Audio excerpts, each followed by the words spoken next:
नमस्कार प्रिय श्रोताओं, आप सुन रहे हैं धर्मवीर भारती के उपन्यास गुनाहों का देवता।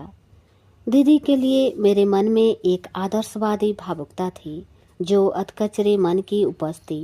एक ऐसी भावना थी जिसके औचित्य पर ही मुझे विश्वास नहीं। वह एक सनक थी। सनक?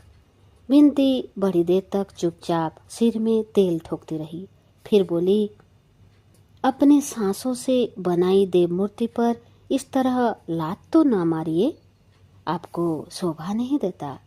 बिनती की आंख में आंसू आ गए। कितनी अभागी है दीदी। चंदर एकटक बिनती की ओर देखता रहा और फिर बोला, मैं अब पागल हो जाऊंगा बिनती। मैं आपको पागल नहीं होने दूंगी। मैं आपको छोड़कर नहीं जाऊंगी। मुझे छोड़कर नहीं जाओगे? चंदर फिर हंसा। जाइए आप।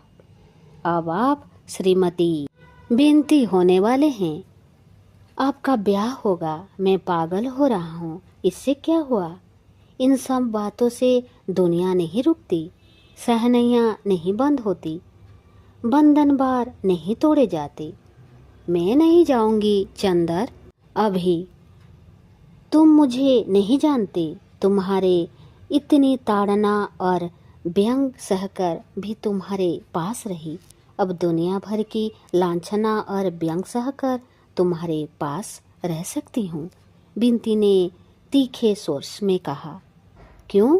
तुम्हारे रहने से क्या होगा? तुम सुधा नहीं हो। तुम सुधा नहीं हो सकती। जो सुधा है मेरी जिंदगी में वह कोई नहीं हो सकता, समझी?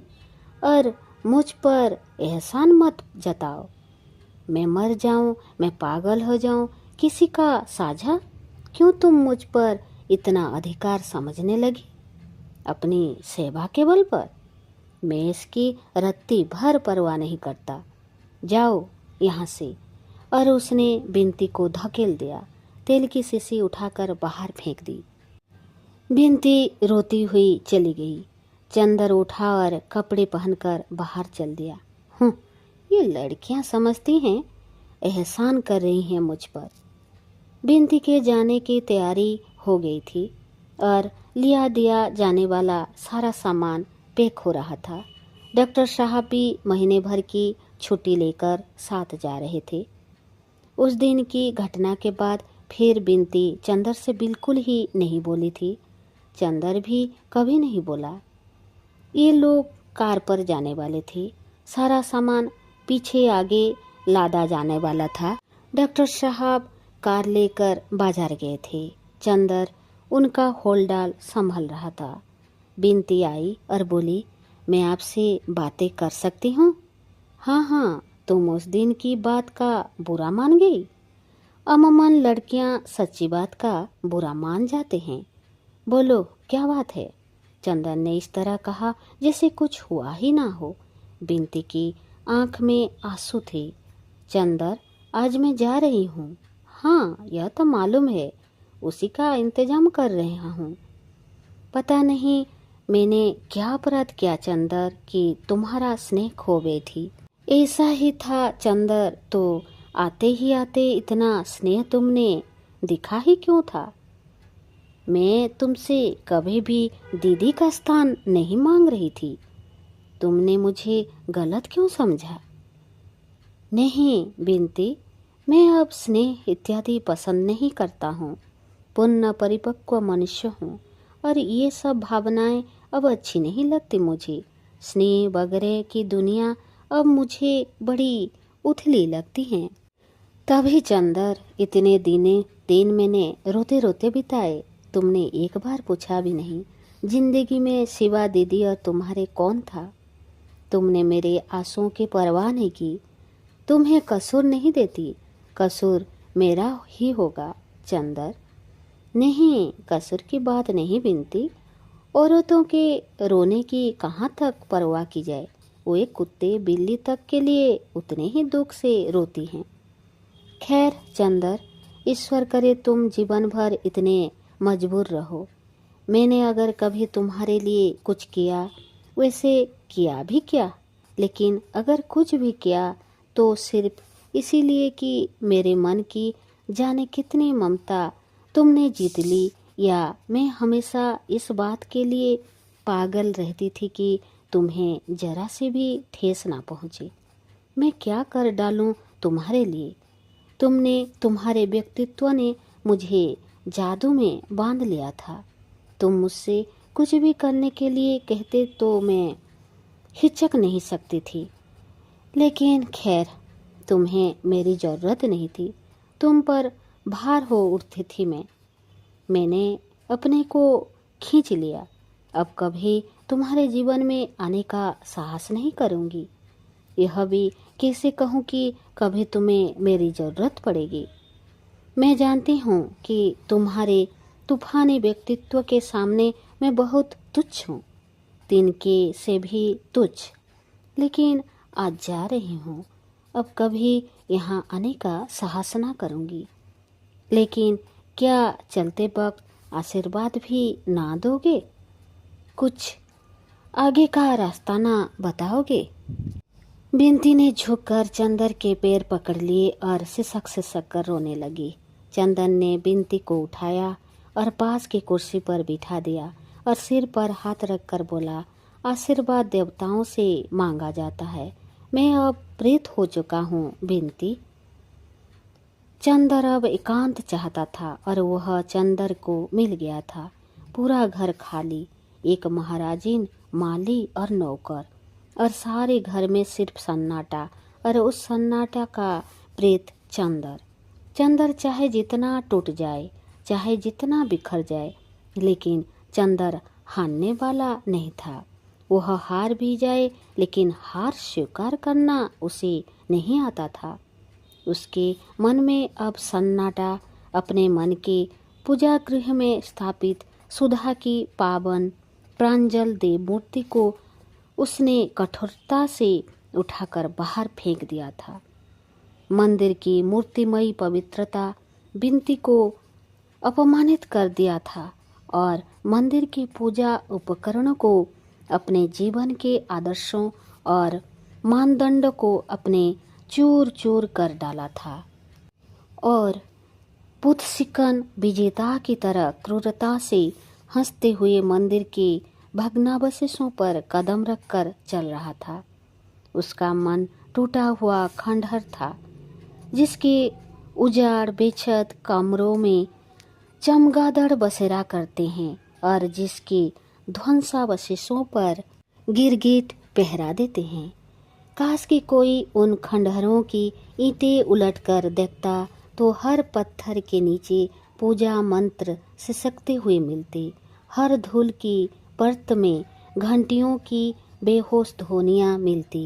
हर कदम पर मुरझाए हुए पूजा के फूल मिलते और हर शाम सवेरे भग्न देव मूर्ति का करुण रोदन दीवारों पर सिर पटकता हुआ मिलता। लेकिन चंदर ऐसा वैसा दुश्मन नहीं था। उसने मंदिर को चूर चूर कर उस पर अपने गर्व का पहरा लगा दिया था कि कभी भी कोई उस पर खंडहर के अवशेष कुरेद कर पुराने विश्वास, पुरानी अनुभूतियाँ, पुरानी पूजाएं फिर से ना जगा दे। बुधसिकन तो मंदिर तोड़ने के साथ सारा शहर जला दिया है, ताकि शहर वाले फिर उस मंदिर को ना बना पाए। ऐसा था चंदर।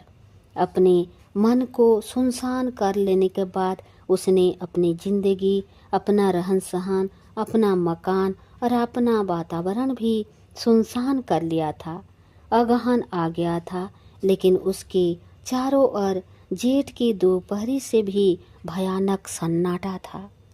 बिंती जब से गई उसने कोई खत नहीं भेजा था। सुधा के भी पत्र बंद हो चुके थे।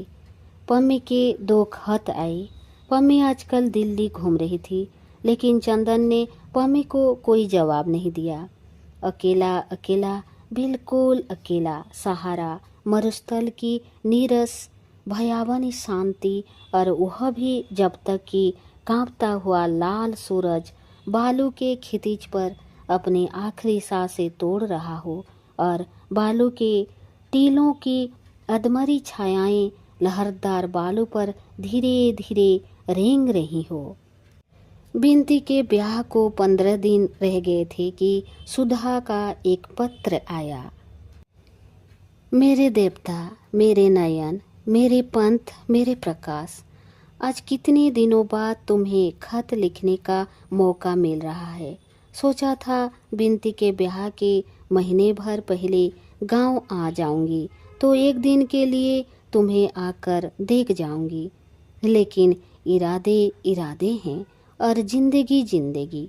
अब सुधा अपने जेठ और सास के लड़के की गुलाम है। ब्याह के दूसरे दिन ही चला जाना होगा।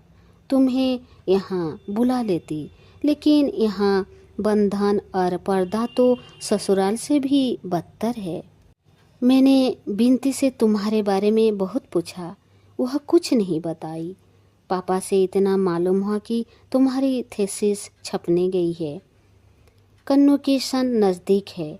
तुम्हें याद है, वादा था कि तुम्हारा गाउन पहनकर मैं फ़ोटो खिंचवाऊंगी। वह दिन याद करती हूँ तो जाने कैसा होने लगता है। एक कन्वोकेशन की फ़ोटो खिंचवा कर ज़रूर भेजना। क्या तुमने बिंती को कोई दुख दिया था? बिंती हरदम तुम्हारी बात पर आंसू भर लाती है। मैंने तुम्हारे भरोसे बिंती को वहाँ छोड़ा था। मैं उससे दूर, माँ का सुख उसे मिला नहीं। पिता मर गए, क्या तुम उसे इतना भी प्यार नहीं दे सकते? मैंने तुम्हें बार बार सहेज दिया था। मेरी तंदुरुस्ती अब कुछ कुछ ठीक है, लेकिन जाने कैसी है। कभी कभी सिर से दर्द होने लगता है, जी मचलने लगता है। आजकल वह बहुत ध्यान रखते हैं, लेकिन वे मुझको समझ नहीं पाए। सारे सुख और आज़ादी के बीच मैं कितनी असंतुष्ट हूँ, मैं कितने परेशान हूँ। लगता है हजारों तूफान हमेशा नसों में गहराया करते हैं। चंदर, एक बात कहूँ, अगर बुरा ना मानो तो? आज शादी के 6 महीने बाद भी मैं यही कहूँगी चंदर कि तुमने अच्छा नहीं किया। मेरी आत्मा सिर्फ तुम्हारे लिए बनी थी। उनके रेशों में वे तत्व हैं जो तुम्हारी ही पूजा के लिए थे। तुमने मुझे दूर फेंक दिया, लेकिन इस दूरी के अंधेरे में भी जन्म जन्मांतर तक भटकती हुई सिर्फ तुम ही को ढूंढेगी, इतना याद रखना। और इस बार अगर तुम मिल गए तो जिंदगी की कोई ताकत, कोई आदर्श, कोई सिद्धांत, कोई प्रवंचना मुझे तुमसे अलग नहीं कर सकेगी। लेकिन मालूम नहीं पुनर्जन्म सच है या झूठ। अगर झूठ है तो सोचो चंदर कि इस अनादिकाल के प्रवाह में सिर्फ एक बार मैंने अपने आत्मा का सत्य ढूंढ पाया था और अब अनंत काल के लिए उसे खो दिया। अगर पुनर्जन्म नहीं है तो बताओ मेरे देवता, क्या होगा? करोड़ों सृष्टियां होंगी, प्रलय होंगे और मैं अतृप्त चिंगारी की तरह असीम लिए आकाश में तड़पती हुई अंधेरे की हर परत से टकराती रहूंगी। न जाने कब तक के लिए। ज्यों-ज्यों दूरी बढ़ती जा रही है, त्यों-त्यों पूजा के पास प्यास बढ़ती जा रही है। काश मैं सितारों के फूल और सूरज की आरती से तुम्हारी पूजा कर पाती। लेकिन जानते हो मुझे क्या करना पड़ रहा है? मेरे छोटे भतीजे नीलू ने पहाड़ी चूहे पाले हैं।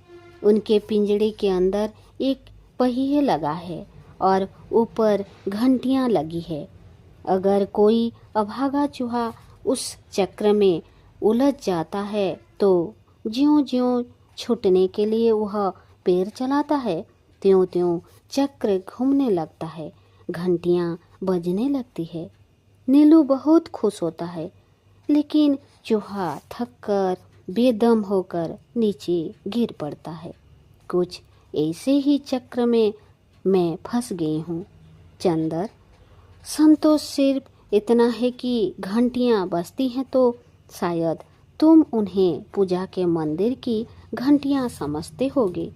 लेकिन खैर, सिर्फ इतनी प्रार्थना है चंदर कि अब थक कर जल्दी ही गिर जाऊं।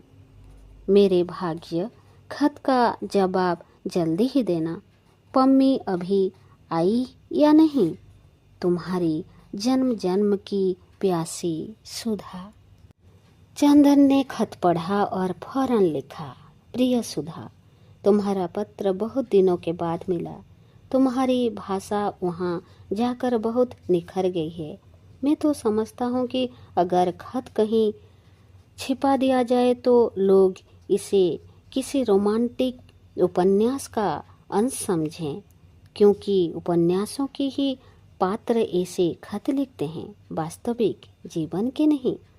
खैर, मैं अच्छा हूँ। हर एक आदमी जिंदगी से समझौता कर लेता है, किंतु मैंने जिंदगी से समर्पण कराकर उसके हथियार रख लिए हैं। अब किले के बाहर से आने वाली आवाजें अच्छी नहीं लगती, ना खतों के खेतों के पानी की उत्सुकता, ना जवाब लिखने का आग्रह। अगर मुझे अकेला छोड़ दो तो बहुत अच्छा होगा। मैं विनती करता हूँ, मुझे खत मत लिखना। आज विनती करता हूँ क्योंकि आज्ञा देने का अब साहस भी नहीं, अधिकार भी नहीं, व्यक्तित्व भी नहीं। खत तुम्हारा तुम्हें भेज रहा हूँ। कभी जिंदगी में कोई जरूरत आ पड़े तो जरूर याद करना, बस। इनके अलावा कुछ नहीं। अपने में संतुष्ट चंद्र कुमार कपूर। उसके बाद फिर वही सुनसान जिंदगी का ढर्रा, खंडहर के सन्नाटे में भूल कर आई हुई बांसुरी की आवाज की तरह सुधा का पत्र। सुधा का ध्यान आया और चला गया। खंडहर का सन्नाटा, सन्नाटे के उल्लू, गिरगिट और पत्थर कांपे और फिर मुस्तैदों से अपनी जगह पर जम गए। और उसके बाद फिर वही उदास सन्नाटा, टूटता हुआ सा अकेलापन और मूर्छित दोपहरी के फूल सा चंदर। नवंबर का एक खुशनुमा बिहान। सोने के कांपते तारे सुबह की ठंडी हवा में उलझे हुए थे। आकाश एक छोटे बच्चे के नीलम नयनों की तरह भोला और स्वच्छ लग रहा था। क्यारियां शरद के फूलों से भर गई थे और एक नई ताजगी मौसम और मन में पुलक उठी थी। चंदर अपना पुराना कत्थई स्वेटर और पीले रंग के पश्मीने का लंबा कोट पहने लान में टहल रहा था। छोटे छोटे पीले धूप पर किलोल कर रहे थे। सहसा एक कार आकर रुकी और पम्मी उसमें से कूद पड़ी और कुंवारी हिरनी की तरह दौड़कर चंदर के पास पहुंच गई। हेलो माय बॉय, मैं आ गई। चंदर कुछ नहीं बोला। आओ ड्राइंग रूम में बैठो, उसने उसी मुर्दा सी आवाज में कहा। उसे पम्मी के आने की कोई प्रसन्नता नहीं थी। पम्मी उसके उदास चेहरे को देखते रही, फिर उसके कंधे पर हाथ रखकर बोली, क्यों कपूर, कुछ बीमार हो क्या? नहीं तो आजकल मुझे मिलना जुलना अच्छा नहीं लगता, अकेला घर भी है, उसने उसी फीकी आवाज में कहा। क्यों, मिस सुधा कहाँ है? और डॉक्टर शुक्ला? वे लोग मिस बिनती की शादी में गए हैं। अच्छा, उसकी शादी भी हो गई? डैम इट, जैसे ये लोग पागल हो गए हैं। बंटी, सुधा, बिनती, क्यों मिलते जुलते क्यों नहीं तुम? यूं ही मन नहीं होता, समझ गई जी, जो मुझे 3-4 साल पहले हुआ था। कुछ निराशा हुई है तुम्हें? पम्मी बोली। नहीं, ऐसी तो कोई बात नहीं। कहना मत, अपनी जबान से स्वीकार कर लेने से पुरुष का गर्व टूट जाता है। यही तो तुम्हारे चरित्र में मुझे प्यारा लगता है। खैर, यह ठीक हो जाएगा, मैं तुम्हें ऐसे नहीं रहने दूंगी। मसूरी में इतने दिन क्या करती रही? चंदन ने पूछा। योग साधन, पम्मी ने हंसकर कहा। जानते हो, आजकल मसूरी में बर्फ पड़ रही है। मैंने कभी बर्फ के पहाड़ नहीं देखे थे। अंग्रेजी उपन्यासों में बर्फ पड़ने का जिक्र सुना बहुत था। सोचा देखती जाऊं। क्या कपूर, तुम खत क्यों नहीं लिखते थे? मन नहीं होता था। अच्छा, बंटी की शादी कब होगी? चंदन ने बात टालने के लिए कहा। हो भी गई, मैं आ भी नहीं पाई कि सुनते ही जेनी एक दिन बंटी को पकड़कर खींच ले गई और पादरी से बोली, अभी शादी करा दो। उसने शादी करा दी। लौटकर जेनी ने बंटी का शिकारी सूट फाड़ डाला और अच्छा सा सूट पहना दिया। बड़े विचित्र हैं दोनों। एक दिन सर्दी के वक्त बंटी स्वेटर उतारकर जेनी के कमरे में गया तो मारे गुस्से के जेनी ने शिवा पतलून के सारे कपड़े उतारकर बंटी को कमरे से बाहर निकाल दिया। मैं तो जब से आई हूँ रोज नाटक देखती हूँ। हाँ देखो, यह तो मैं भूल ही गई थी। और अपनी उसने जेब से पीतल की एक छोटी सी मूर्ति निकालकर मेज पर रखी। एक भूटिया औरत उससे इसे बेच रही थी। मैंने इसे मांगा तो वह बोली, यह सिर्फ मर्दों के लिए है। मैंने पूछा क्यों? तो बोली, इसे अगर मर्द पहन ले तो उस पर किसी औरत का जादू नहीं चलता। वह औरत या तो मर जाती है या भाग जाती है या उसका ब्याह किसी दूसरे से हो जाता है। तो मैंने सोचा तुम्हारे लिए लेती चलूं। चंदन ने देखा वह अल्लोकितेश्वर की महायोनी मूर्ति थी। उसने हंसकर उसे ले लिया और फिर बोला, और क्या लाई अपने लिए? अपने लिए एक नया रहस्य लाई हूँ। क्या? इधर देखो मेरी ओर, मैं सुंदर लगती हूँ? चंदन ने देखा। पम्मी 18 साल की लड़की सी लगने लगी है। चेहरे के कोने भी जैसे गोल हो गए थे और मुंह पर बहुत ही भोलापन आ गया था। आंखों में क्वारापन आ गया था। चेहरे पर सोना और केसर, चश्मा, हर श्रृंगार धूल मिल गए थे। सचमुच पम्मी, लगता है जैसे कामार्य लौट आया है तुम पर। तो परियों के कुंज से अपना बचपन फिर चुरा लाए क्या? नहीं कपूर, यही तो रहस्य लाई हूँ, हमेशा सुंदर बने रहने का, और परियों के कुंजों से नहीं, गुनाहों के कुंजों से। मैंने हिमालय की छाँ में एक नया संगीत सुना कपूर, मानसलता का संगीत। मसूरी के समाज में धूल मिल गई और मादक अनुभूतियाँ बटोरती रही बिना किसी पश्चाताप के, और मैंने देखा कि दिनों दिन निखरती जा रही हूँ। कपूर, सेक्स इतनी बुरा नहीं जितना मैं समझती थी। तुम्हारी क्या राय है? हाँ, मैं देख रहा हूँ सेक्स लोगों को उतना बुरा नहीं लगता जितना मैं समझता था। नहीं चंदर, सिर्फ इतना ही नहीं। अच्छा मान लो जैसे तुम आजकल उदास हो और तुम्हारा सिर इस तरह अपनी गोद में रख लूं तो कुछ संतोष नहीं होगा तुम्हें? और पम्मी ने चंदर का सिर सचमुच उसने श्वासानंदोलित बक्स से चिपका दिया। चंदर झल्लाकर अलग हट गया। कैसी अजब लड़की है। थोड़ी देर चुप बैठा रहा, फिर बोला, क्यों पम्मी, तुम एक लड़की हो?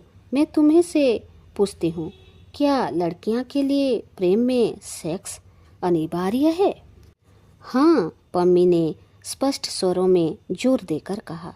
लेकिन पम्मी, मैं तुमसे नाम तो नहीं बताऊंगा, लेकिन एक लड़की है जिसको मैंने प्यार किया है, लेकिन शायद वह मुझसे शादी नहीं कर पाएगी।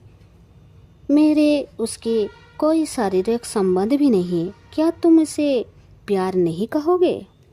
कुछ दिन बाद जब उसकी शादी हो जाए तब पूछना, तुम्हारा सारा प्रेम मर जाएगा। पहले मैं भी तुमसे कहती थी, पुरुष और नारी के संबंधों में एक अंतर जरूर